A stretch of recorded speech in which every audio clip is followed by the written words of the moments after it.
Los estados de excepción.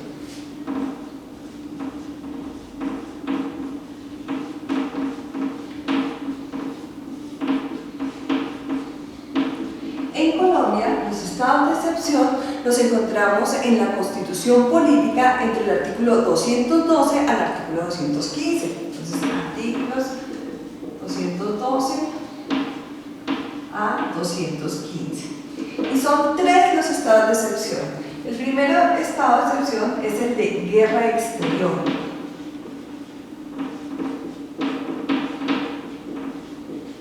¿En qué consiste el estado de guerra exterior? Que en caso de que se requiriera, que el Estado requiriera repeler una agresión de otro Estado, defender la soberanía, atender los requerimientos de pronto de una guerra que ya se esté dando, procurar restablecer entonces la normalidad, debe entonces acudir a este tipo de Estado, un Estado de guerra exterior. ¿Cuánto dura este Estado? Dura lo que dure la guerra. Si nosotros somos los que vamos a declarar la guerra, se necesita permiso del Senado. Si no es así, si simplemente lo que estamos es repeliendo la guerra, entonces el presidente de la República tiene toda la potestad entonces para repeler esta situación y dar una solución pronta a través de este estado de excepción. El segundo estado de excepción que encontramos es el de conmoción interior.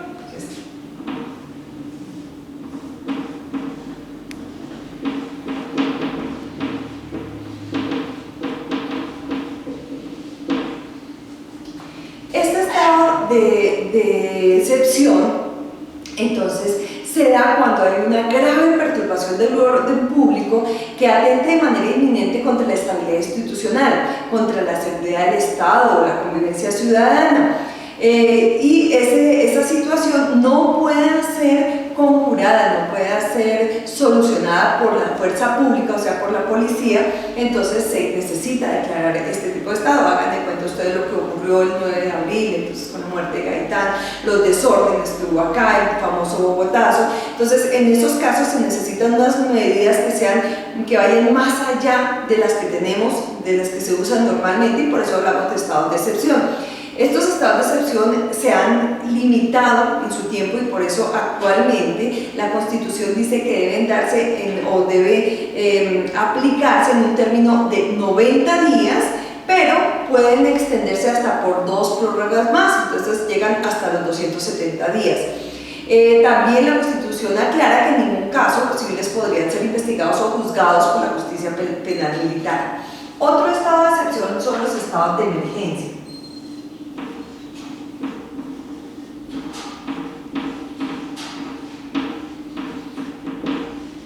Estos estados de emergencia entonces deben declararse, o el presidente de la República, al igual que los otros, el presidente de la República tiene que declararla con la firma de todos los ministros.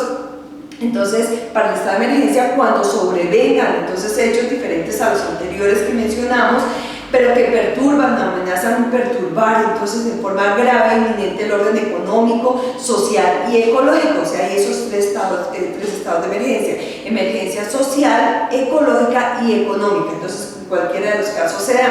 Entonces, eso se consideraría que estarían atentando y que estarían constituyendo una grave calamidad.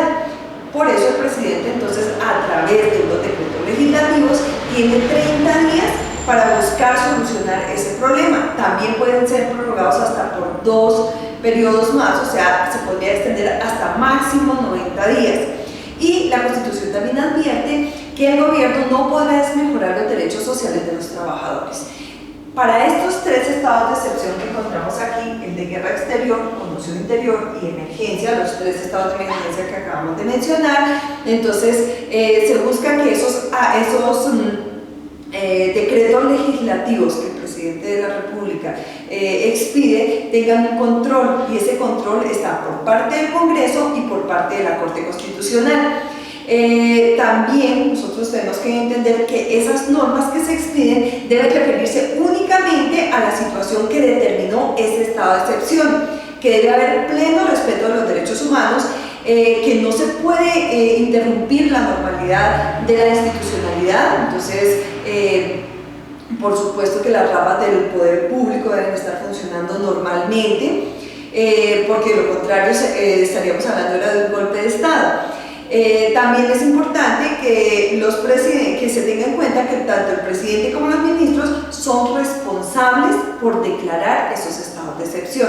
Así que si no se presentó realmente la situación y ellos lo declararon, entonces tendrán que responder por ello. Estos son los estados de excepción que tenemos entonces bajo la Constitución de 1991.